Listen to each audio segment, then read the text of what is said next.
Välismaa autod, hamburgerid ja kõik läänemaailmas tavalised nähtused hakkasid meie maad jõudsalt vallutama 90ndate hakul. See oli aeg, kus ühel hetkel ei suutnud enam mitte miski üllatada, nii heas kui halvas mõttes. Tollast õhkkonda annab kenasti edasi pilguheit ajalehe uudiste veergudele.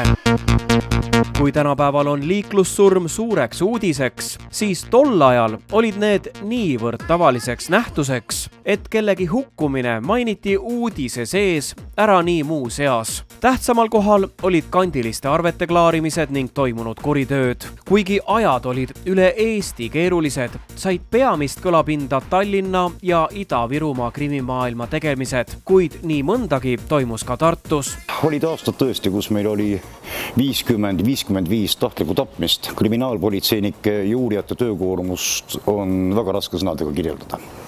Ilmselgelt ei olnud tegemist kõikide puhul tulirelvadega, bandiitlike arvete klaarimisega. Kogu rahvas meenutas natukene võib-olla COVID-i-aegset närvilikkusse üleminekuperiood. Ühiskond oli muutunud üleüldiselt äärmiselt vägivaldseks, lokkas salaviin, odavviin, alkoholism. Enamuse sellest 50 tapmisest aastas olid see, mida kutsutakse siis olmekateks. Tülid, mis saavad alguse reeglina alkoholijoobe pinnalt ja taparelvaks on sellistel puhkudel ahjuroop, äärmiselt levinud tapavahend on muuseas ahjuroop, puulõhkumiskirves, kööginuga ja ega seal uurida midagi muidugi ei ole. Sest reeglina teo toimepanija on selle sama laiba kõrval umbjoobes ja kui ta kaineks saab ja adub, mis on ta toime pannud, ega seal ei ole ka suurt midagi kriminalistidel teha. Samas noorele inimesele, sest Eesti politsei oli siis kõik väga noor, käia päevast päeva, nädalast nädalasse mööda neid talusid, mööda neid kortereid, kus üks vereloigus laip järgnes teisele, oli piisavalt raske. Plahvatasid pommid, välkusid noad ja vihisesid kuulid ning loomulikult voolas viin, kas siis sala või päris ja otse loomulikult muidugi ka autoroolis. Nii ongi paradoksaalne, et aeg oli tegelikult ilus. Lapsepõlv möödus ootusärevalt, suvetuurid tekitasid elevust ja perre soetatud aina värskem lääne unelm aitas olla üle kõikidest muredest. 1994. aastal Tartu äärelinnas üles võetud koduvideolt on näha tolle aja rahulik idüll. Poiss katsetab sünnipäevaks saadud rula. Noormees kuulab autoraadiost Duke Quick Starti, olen loobutasust proovinud ning parandab ilmselt kulla hinnaga soetatud Ford Taunust.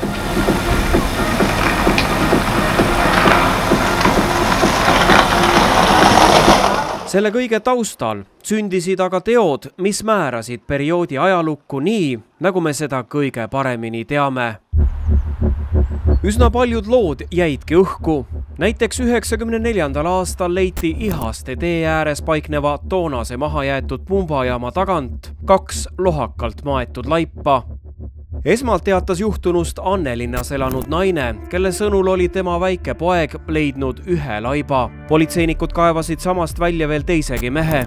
Mõlemad mehed, vanuses 34 ja 25 eluaastat, olid tapetud pähe tulistatud kuuli läbi.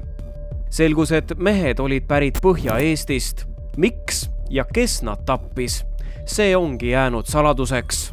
Rääkides vägivaldsetest surmadest, räägin küll mina enda teadmiste pinnalt, mis olid siis kuriteod, aga samas, kui minna tagasi neisse aastatesse ja vaadata liikluses hukkunute ja vigasanute arvu, siis need asjad loksuvadki paika. Et seda, kui vägivaldsest ühiskonnast me läbi marssisime, kui odav oli inimese elu, et seda tuleb aeg-ajalt meelde tuletada ja tänada õnne, et me oleme hallis igavad Skandinaavias. Tänaseks päevaks korterelamuteks ümber ehitatud endine kantrihotell on Tartu krimilukku kirjutatud kui Emajõe linna ainsa tellimusmõrva toimumispaik. 1995. aasta 25. detsembril toimus värskes ja kuumas kohas edukate ärimeeste sõpruskonna jõulupidu, millest võttis osa ka metsaäriga nime teinud 31-aastane Aleksander Kuusik. Lisaks sellele oli teada ka tema suhe kuritegeliku taustaga isikutega ning linna peal levis legend, kuidas kord oli Kuusik oma kodus teda häirinud tänavavalgustuslaterna püstolilasuga kustutanud.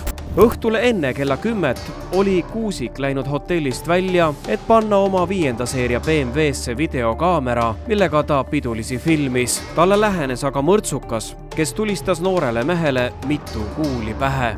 Kuusiku mõrva tellis politseile vägagi tuttav Robert Pohlak, kes ka praegu kannab vanglakaristust, sel korral väljapressimiste eest. Väidetavalt kahtlustas Pohlak, et Kuusik on politsei koputaja.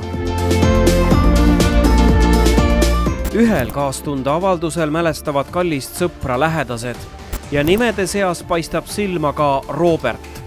Teab, kas just seesama mõrva tellija, kuid Pohlak oli sõbramehe matusel kenasti kohal küll.